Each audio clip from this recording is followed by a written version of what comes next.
C Sharp haqida savad, tekst mashg'uloti.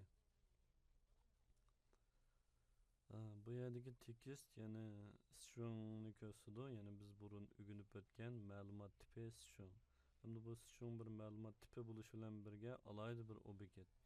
Buningki boshqa ma'lumot tiplariga o'xshamaydigan o'zining tayyor ta'minlangan nurg'un metod yana funksiyalar bor. Buning asosan biz nurg'un mashg'ulotlarni ilib bora olamiz. Hamda biz programma tuzgan vaqtda balkim sonliq ma'lumot ombiriga munosabatli, ya'ni sondan munosabatli programma tuzishimiz mumkin. To'g'ri munosabatli programma tuzishimiz mumkin. Yoki rasm ovoz bir taraf qilishga oid programma tuzishimiz mumkin. Mushuning qatorida yana tekstga mashg'ulot qiladigan programmalarni tuzib qilishimiz mumkin. Bizningki ana tilga bo'lgan alohida hissiyotimiz nurg'un mashg'ulot sistemalarninki yoki qo'llanishchan yumshoq tillarning uyg'urchani to'liq qo'llamasligi qatorliq sabablar bilan bizningki tekst mashg'ulotiga bo'lgan ehtiyojimiz bir qadar ko'proq. Shunga tekst mashg'uloti to'g'risida ozroq tushunchaga ega bo'lish kerak. Hamda bu yerdagi tekst mashg'uloti biz xohlagan bir tilda xotirlangan yoziqcha uchurlarni bir taraf qilishni ko'rsatadi. Masalan, bu uchurlarni bir qancha uchurlarni bir-biriga bog'lash yoki cho'ng uchurning ichidan bizga lozimli uchurni izlab tepib elish, uni o'zgartirish qatorliqlarni ko'rsatadi. Hamda tekst mashg'ulotida bir qancha xil usullar bor. Bevosita tekst obyektininki funksiyalarini ishlasak bo'ladi. Yoki bo'lmasa regis yani regular expression bu tabiiy ifoda.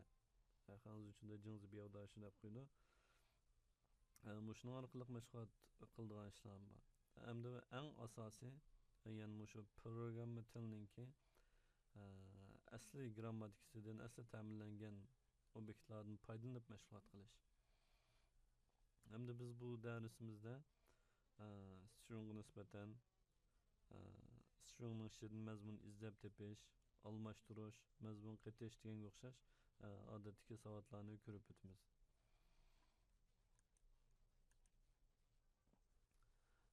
Stringningki bir turkum o'zi ta'minlangan funksiyalar bor. Buning ichida ko'p ishlatilganlari buningki mazmun qistirish, ya'ni insert funksiyasi. Ondan mazmun almashtirish, ya'ni ma'lum bir uzun tekstning ichidagi ma'lum so'z yoki ma'lum tekstni yana bir tekstga aylantirish. Substring, ya'ni cho'ng bir tekstning ichidan ma'lum bo'lak tekstni ayirib elib olish. Ondan tekstninki o'ng so'l ya'ni ikki beshidagi beka bo'shliq bir narsalarni yo'qotish. Ondan tekstning ichida ma'lum bir so'z yoki harf belgi bormi yo'qmi shuni hukm qilish.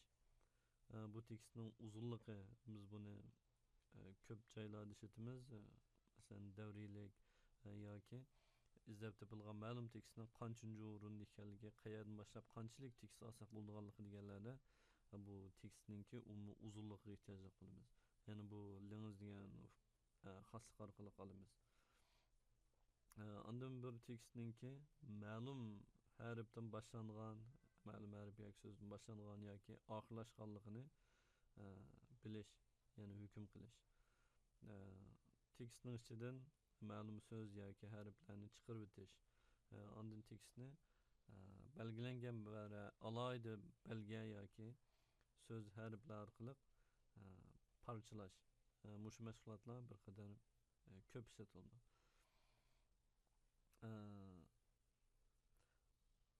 Hamda bu yerda bilib olishga tegishli bir ish, biz odatda string deb atagan tekst bu uchurni saqlagan vaqtda buning ichida har qanday ma'lumot tipini saqlag'ili bo'ldi, ya'ni stringda saqlab bo'ldi. Masalan, chisla, son, sonning butun son, kasr son deganlarning hammasi stringning ichiga saqlanadi.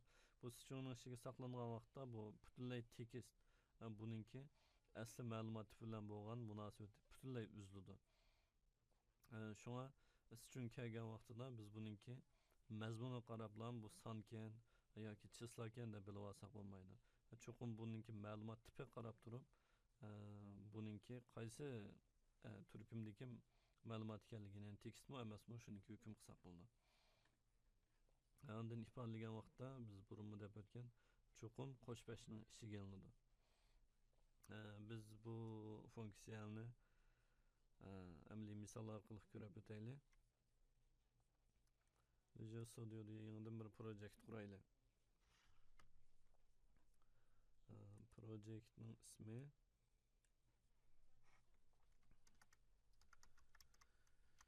shungiz bo'lsin.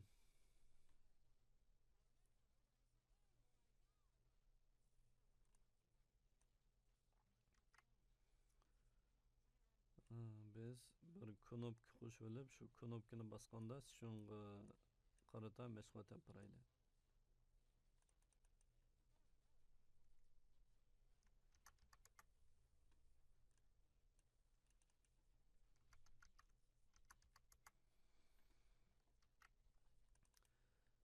Kod ko'znikini ochdik. Bu yerga biz oldi bilan bir string aniqlaylik. Biz aniqlagan stringga mashg'ulot qilamiz. Stringni qisqartib str deb laqab qo'yay. Buningki bir dastlabki qiymatni beraylik. Masalan,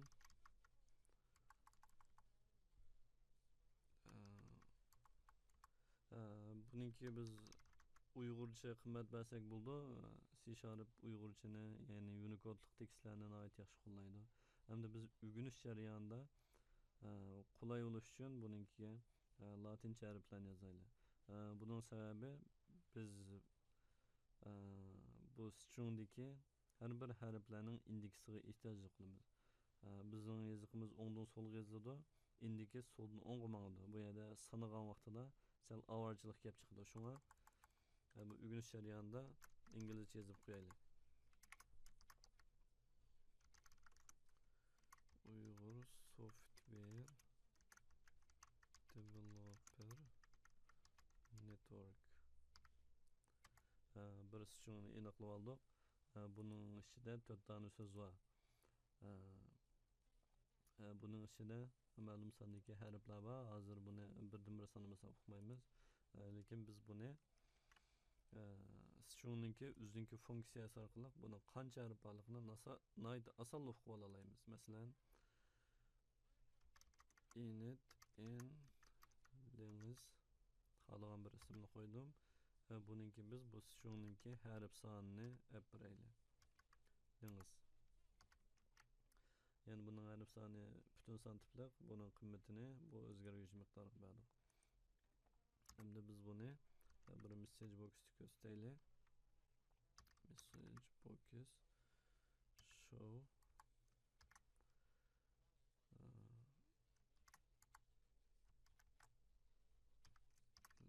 lingiz, ya'ni bu tekstninki uzunligi in lingiz to'sishun. Programmamizni ijro qilib ko'raylik. Yana bu tekstninki uzunligi 33 harfga. Hamda bu yerda uzunlikni sanagan vaqtda buning ichidagi har qanday bo'shliq bir narsalarni birga sanab o'tadi. Masalan, men keyinga 3 dona bo'shliq qilib qo'ydim. Buni ijro qilsak 36, asli 33 harfda 3 bo'shliq qo'shildi. Yana bu stringning ichidagi har qanday ko'rinadigan, ko'rinmaydigan belgilarning hammani sanaydi. Hamda biz boshqa bir funksiyasini ko'rib boqaylik stringninki. Stringning yana bir funksiyasi trim. Bu funksiyaning uchi bor. Bu trim deganni ishlatsak, bu tekstninki oldi yoki keyinda bo'shliq bo'lsa, buni yo'q qilib o'tadi. Biz programma tuzgan vaqtimizda boshqalar ismini yoki boshqa uchurlarni kirgizsa, keyinga bo'shliq qo'yib qo'yadigan ishlar bor. Amaliyotda buning hech qanday ahamiyati yo'q. Buni chiqarib olsak bo'ldi. Buni o'zimiz ayrim hukm qilib bo'shliq bormi yo'q oxirida bo'lsin undan keyin o'chiritaman degandan ko'ra Bunun tayya funksiyasini işletsek buldu. Trim işletsek oldu kendiki boşluk ne ötüdü. Trim end olsa kendikini lamaldı aldıdaki kap kaldı. Trim start olsa 5'dikini aldı kendiki kap kaldı. Bu trim degan funksiyasini ishlatdik. Endi bu yerda bilib olishga tegishli bo'lish, bu trim ishlatgandan keyin bu bir qimmat qaytaradi. Ya'ni bu aslidagi stringninki mazmuni o'zgarmaydi, buning bo'shlig'i yo'qmaydi. Faqat mushuning bo'shlig'ini elib o'tib, yana bir string qaytarib beradi. Biz buni ma'lum bir o'zgaruvchi miqdorga olsak bo'ldi. Masalan, string str trimmed tam buni olgandan keyin bu yana aslidagi 33 sharifga qaytadi, chunki bu keyindagi 3 dona bo'shliqni elib o'tadi. Biz buni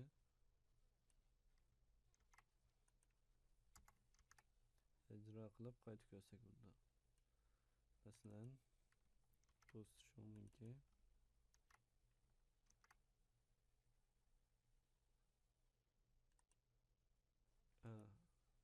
bu stringning dengizi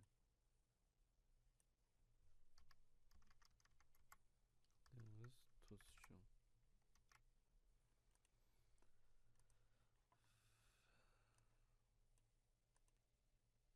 Aslidagi 36 harf, onun keyingisi 33 harf. Yani bu trim funksiyasının işletilishi. Endi biz bu message boxlarni cheklab olib turaylik. Endi yana bir funksiyasi, biz ma'lum tekstninki ma'lum harf yoki harflardan boshlangan yoki boshlanmaganligini uqmoqchi bo'lsak, start with funksiyasini ishlatsak bo'ldi. Bunun parametrisi var. Parametrga bu nimadan boshlandi deganni bilishimiz kerak. Masalan, Uyg'ur.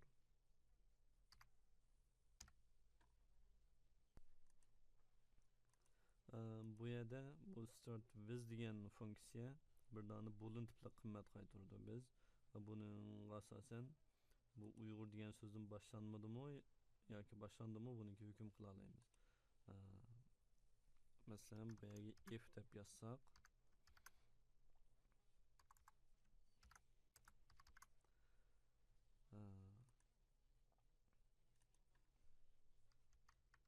message box show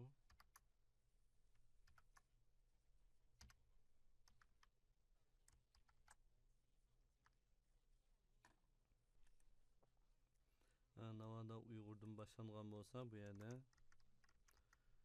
start with Uyg'ur degan xatni ko'rsatsin.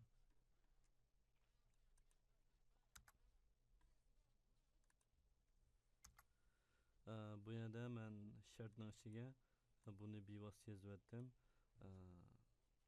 buni ayrim elib yozsaqmi, ya'ni bir o'zgaruvchi miqdorga qimmatini berib,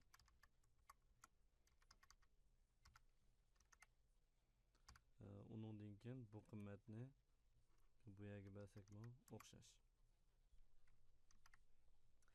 Yoki bo'lmasa buning aslidagini biramdoq yoki buni biramdoq, buni tang true deb yozsaqmi yana o'xshash. Odatda shartga bir boolean tipli o'zgaruvchi miqdorini yolg'iz berib, buningki hech qanday shart belgisi yozilmagan vaqtda bu tang true bo'lsa deganni bildirdi. Bu qisqartirilib yolg'iz yozilib qo'ydi. To'liq yozsak shunday qilsak bo'ldi. Ijro qilib ko'raylik. Yana bu aslidagi tekst Uyg'ur bilan boshlangan. Bizning shart qanoatlandi, bu message box'ini ko'rsatdi. Buni cheklab qolib turaylik. Endi biz init wit'ni mushuning bilan o'xshashtiramiz. Buning farqi yo'q. Shuningga buni ayrim so'zlamaylik.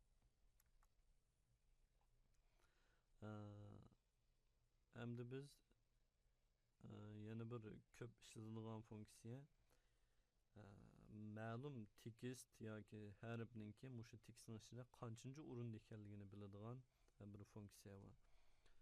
Buni index of deymiz. bu index of degan funksiyaning parametrisi var. Parametrga string yoki char deganga o'xshash bersak bo'ldi. Ondan char yoki string bergan vaqtda buni manchinchi o'rindan boshlab izla deganni bekitib qo'yildi. Biz eng oddiy usulni ko'raylik. Hozir biz bu programmamizdagi s harfininki qanchinchi o'rinda ekanligini bilib boqaylik.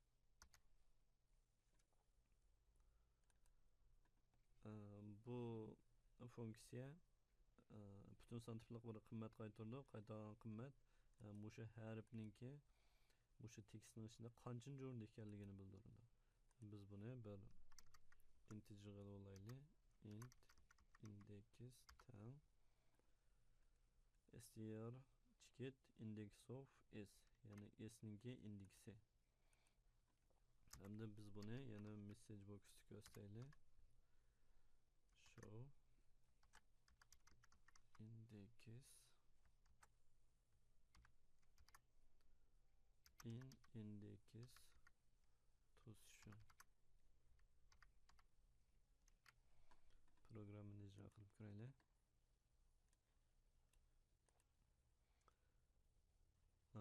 Hozir bu harfni topolmadi. Balki bu cho'ng kichikligi o'xshash bo'lmag'achqa topolmagan bo'lishi mumkin. Chunki bu yerdagi s cho'ng, bizning yozganimiz kichik. Hamda buni cho'ng sga aylantirib, almashtirib, uningdan keyin sinab boqaylik. Ijro qildik.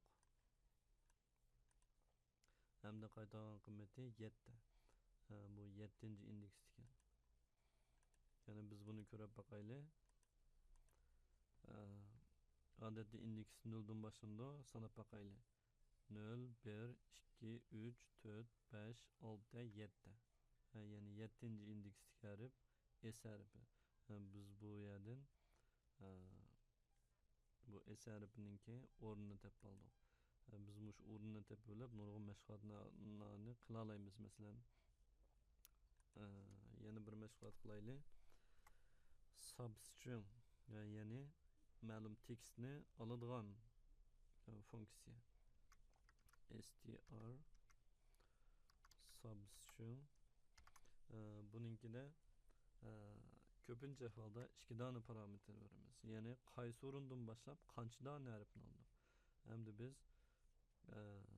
software degan gapni olmoqchi. Yoki biz soft degan gapni olaylik. Buning uchun biz buningki boshlanish indeksini bilamiz, chunki s 7-ci o'rindan boshlangan. Hamda biz qancha harf olmoqchi? Soft degan 4 harf. Buning uzunligini berdik 4. Bu yerdan qaytilgan qimmat soft degan gap bo'ldi. Biz buni yana bir o'zgargich miqdoriga olaylik. String str soft tang. Hamda biz bu olgan stringni yana message box'da ko'rsataylik. Message box show str soft.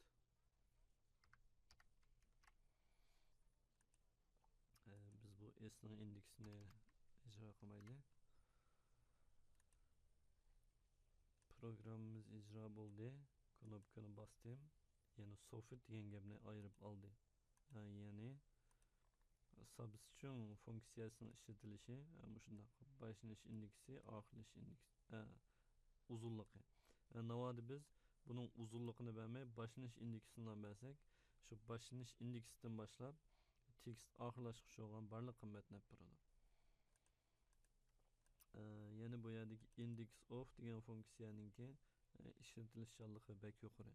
Biz tekstimizning ichidagi xohlagan mazmunninki o'rnini mushuning orqali bilib olamiz. Endi biz yana bir funksiya ko'raylik. Yani qistirish funksiyasi. Buning uchun str insert insert funksiyasida biz ikki dona parametr beramiz. Birisi qayerga qistiradi. Buning indeksini beramiz. Masalan, biz software deganninki oldiga beraylik. Buning o'rni 7-ci o'rinda. Yoki biz in index of burun aniqlab olgan o'rnini bersak bo'ldi. Onundan keyin qistiradigan tekstni beramiz. Masalan, softwarening oldiga osmon degan bir gapni qistirib qo'yaylik. Bu yerdagi in indeks deganimiz bu s'ninki indeksi. Biz burun ijro qilib ko'rgan bu 7-o'rinni topadi. 7-o'ringa buni qista.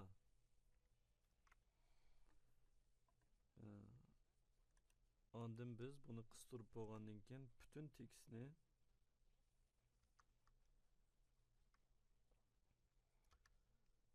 message box'da ko'rsataylik.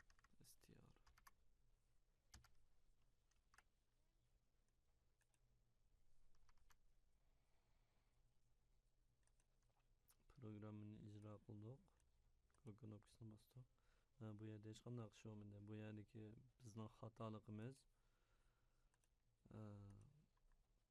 biz qistadik, lekin bu qistagan vaqtda ayrim bir string qilib qaytardi. Biz o qaytgan stringni ishlatmay, aslidagi stringni ishlatdik.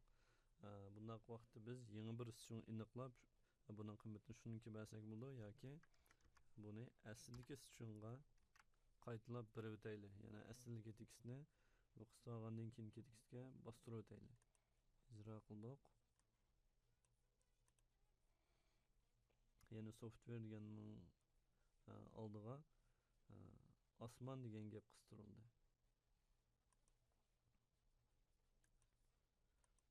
Yana bu yerdagi insert funksiyasining ishlatilishi shunday.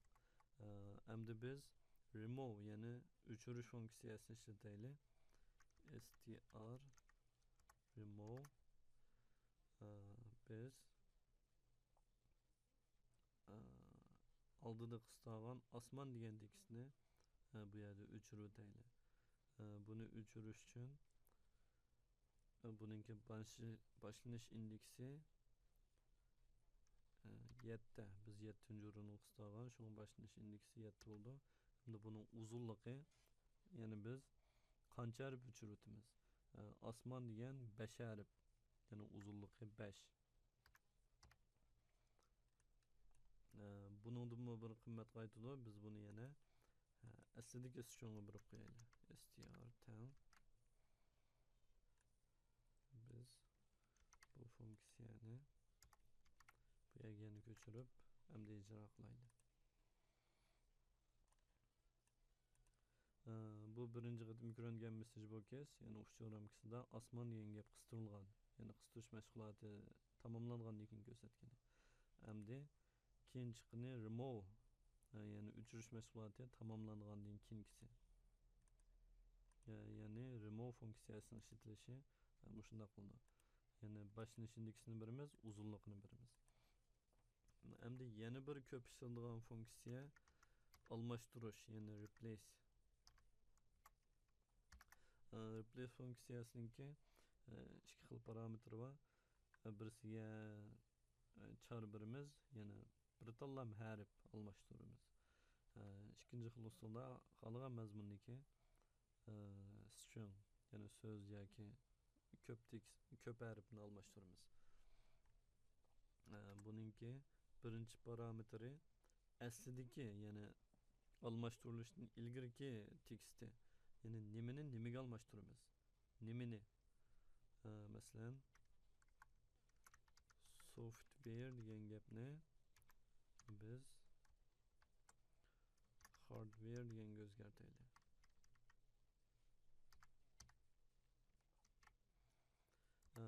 O'xshashli bu yerdami bir string qaytadi. Biz buni cho'qim bir o'zgarish miqdoriga elib olishimiz kerak. Aslidagi strga beraylik. Biz buni ko'rsataylik. Aslidagi message box'ini taqab qolib turaylik. Ijro qildik.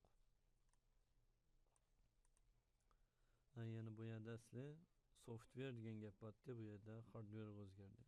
Yana almashtirish mashg'ulotining ishlatilishi o'shundoq. Koni bir string yoki harfni yangi bir string yoki harfga almashtirildi. Ishlatilishini mushu buncha ko'rib olsak bo'ldi.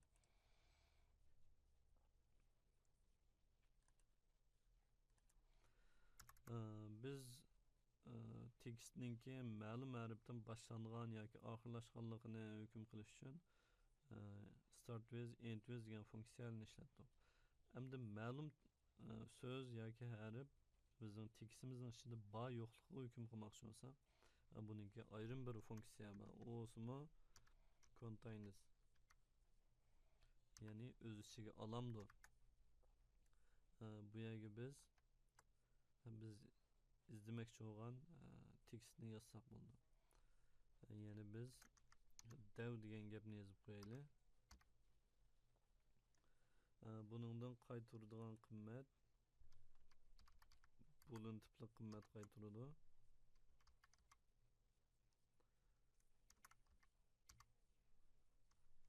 Boolean contains tam. Ya'ni bizningki shu butun tekstimizning ichida dev degan gap bo'lsa, bu true degan qimmatni qaytaradi, bo'lmasa false degan qimmatni qaytaradi.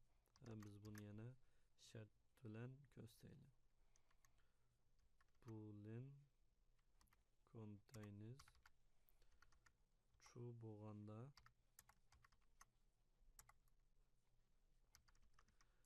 message box show.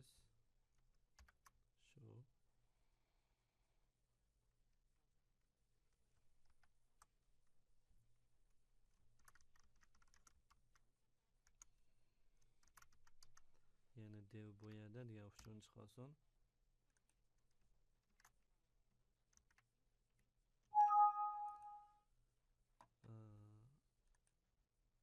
Biz aslidagi message box'ni taqab qolib turaylik. Ijro qildik. Yana bu tekstning ichida dev degan gap bor ekan. Biz bor yo'qligiga hukm qilmoqchi bo'lsak, ma'lum tekstniki shu contains degan funksiyani ishlatsak bo'ldi. Birlam parametr biz izlamoqchi bo'lganmiz bu. Endi yana bir ko'p ishlatiladigan funksiya split. Ya'ni tekstni parchalaydigan funksiya. Bu funksiya xili ko'p joylarda ishlatiladi. Masalan, ma'lum qurilmaga ega tekstlar bo'lsa, ma'lum belgi orqali ayrilgan. Biz shu funksiya orqali buni nurg'un parchaga bo'lib ishlata olamiz. Masalan, eng oddiy jumlani so'zga parchalaydigan algoritm shuning orqali amalga oshadi. Masalan, string deb bir array chiqarib olaylik. Chunki bu splitdan qaytadigani array tipli qimmat qaytadi. Buni words deb nomalaylik. Tam str split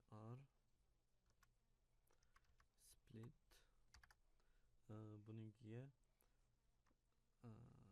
bir qancha xil parametrlarni belgiladi. Ko'p ishlatganimiz char yoki string bevositalik.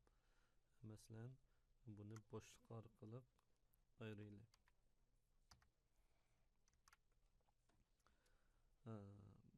Bu funksiya bizningki aslidagi jumlamizni bo'shliq orqali parchalab har bir so'zni bir dona string qilib qaytarib beradi. Bu qaytardigani string array. Shuni buni biz bir array qilib oldik. Endi biz buni ziyorat qilish uchun bir davriylik yozib olaylik.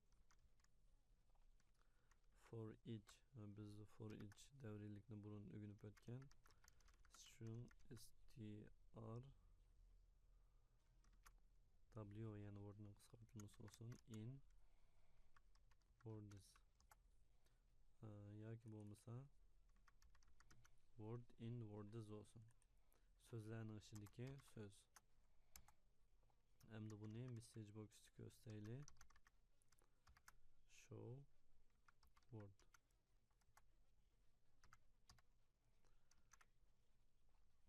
Biz buni ko'rsatishning oldida yana bir message box chiqarib, buninkida qancha dona so'z bor ekanligini ko'rsataylik. Words degan tizimininki uzunligi string aylantiraylik. Programimizni ijro qilsak,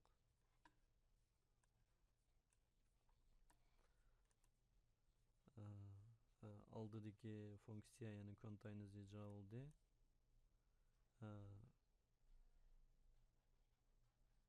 Buninkida 7 dona so'z bor deydi. Birincisi Uyg'ur, ikkinchisi hardware, uchinchisi developer, to'rtinchisi network, 5, 6, 7. Bu yerda oxirida chiqqan bir qanchasi bizning tekstimizning keyingi biz 3 dona bo'shliq qilib qo'ygan. Bu bo'shliq orqali buni yana 3 ga parchalavatdi. Lekin bu yerda hech nima yo'q, shu oxirida quruq chiqdi. Shuni biz buni parchalashdan ilgari trim qilib ortiq parchalanib ketishining oldini olaymiz.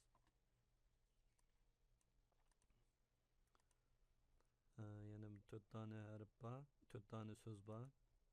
Uyg'ur, hardware, developer, network. Yana bu splitninki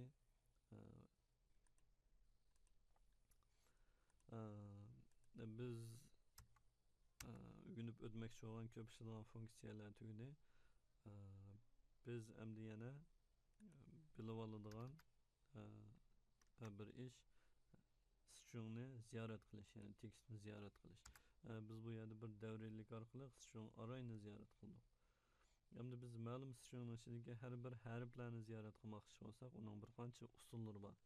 Biz stringni davriylik jumlasini ziyorat qilmoqchi bo'lsak,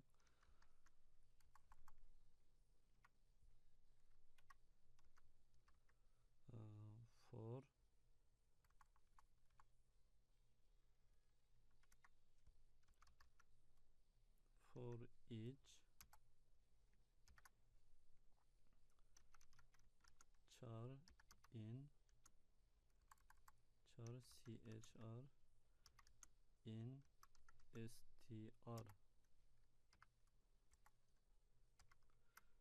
Bu xil shaklda ziyorat qilsak biz stringninki har bir harfini bu yerda ola olamiz. Ya'ni biz chr deb qiymatni olsak, buniki harfini birdan bir takrorlab chiqarib beradi. Masalan, message box show chr to string. Bu xil shaklda biz stringning ichidagi har bir harfni bir-birlab ziyorat qila olamiz. Ya'ni bu bir xil izlash usuli. Yoki bo'lmasa biz chrni charga aylantiradigan buning tayyor funksiyasi bor. To char array. Bu xil shaklda ishlasakmi, yana o'xshash unumga yeta olamiz. Ijro qilib ko'rsak,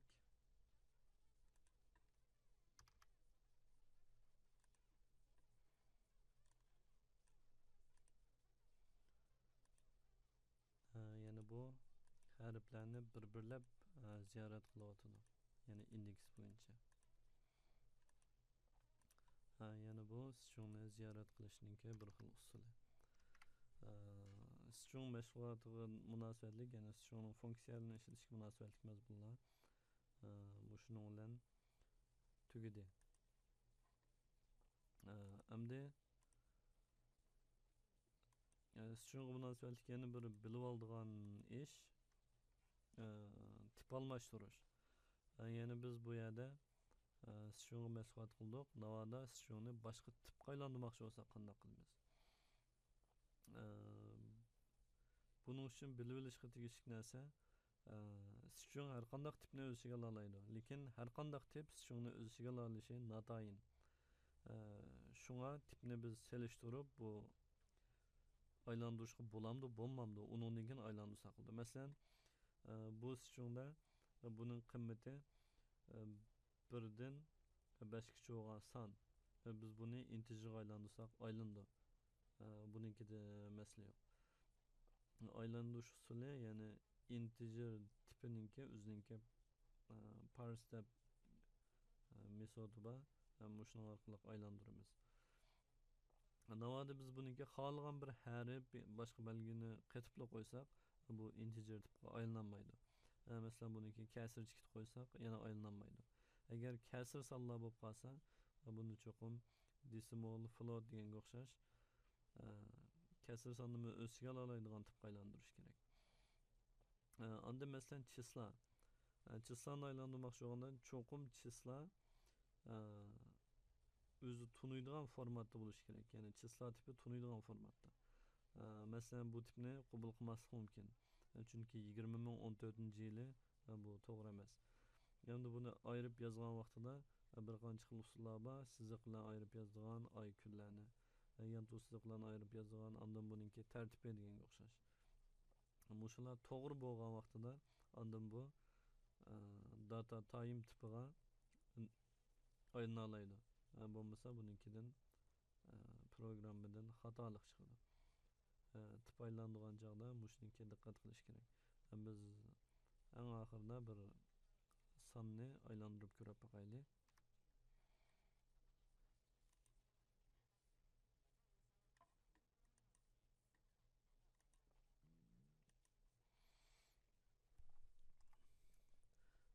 Masalan string str nam bunun qiymati 1 2 3 4 5. Biz buni integer aylantirmoqchi. Nam tang int parse str nam.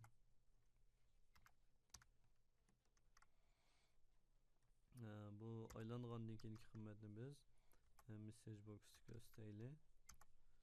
Show in num to string. Endi biz bu yerda namga aylantirdik. Ya'ni buni ko'z uchun string aylantirib o'tdik. Bu amaliyotda hech ish qilmagan bilan o'xshash. Lekin biz buni ko'z maqsad uchun bu yerda aylantirdik. Amaliyotda programmamizda bu bosqichni bosmaymiz. Bu sonni ishlatamiz. Bu integer bo'lganda masalan biz qo'shib elib amal bajaraymiz. String bo'lganda u mumkin emas. Biz buni ijro qilib ko'raylik. Yana bu normal aylanib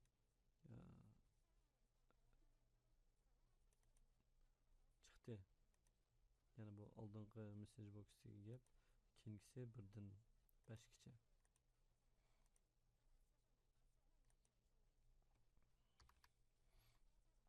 Navoda biz buniki boshqa harflarni qistirib qo'ysak, bu programmadan xatolik kelib chiqadi. Yana bu tipni aylantiramadi.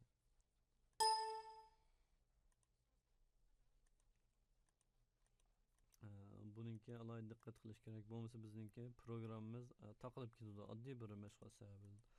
Navoda biz aslidagi stringninki songa aylanamdi, aylanmamdi. Buning ichida boshqa harf bormi, yo'qmi buni bilmoqchi bo'lsak, intninki yana bir funksiyasi bor.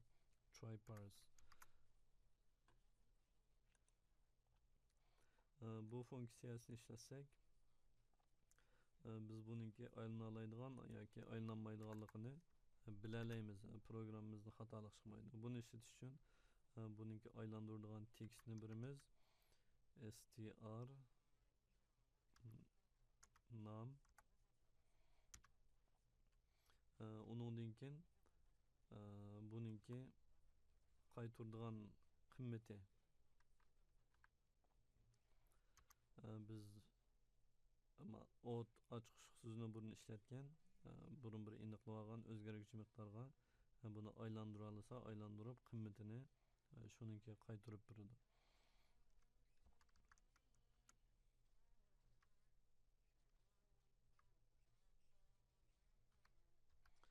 Endi bu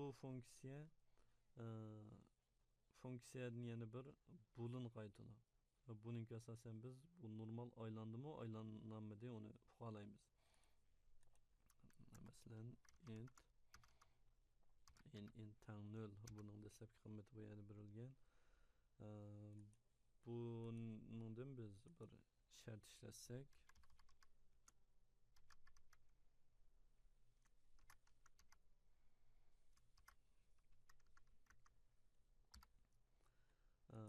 bu yerdan true degan qiymat qaytsa bu funksiyadan e, bu tekstni songa aylantirib qimmatini buniki birerligan bo'ldi.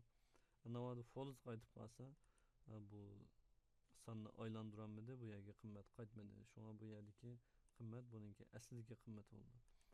Bu yerga shart qo'yib ishlatsak bo'ldi. Sonliq ma'lumot tipini aylantirishga munosabatli so'z aytganimiz shunchalik. Texnik tafsiliy mazmunlarni munosabatli yordam hujjatlaridan ko'rib tushunib olsangiz bo'ldi. Shuning bilan shu mashg'ulotga oid mazmunlarimiz bu yerda tugadi.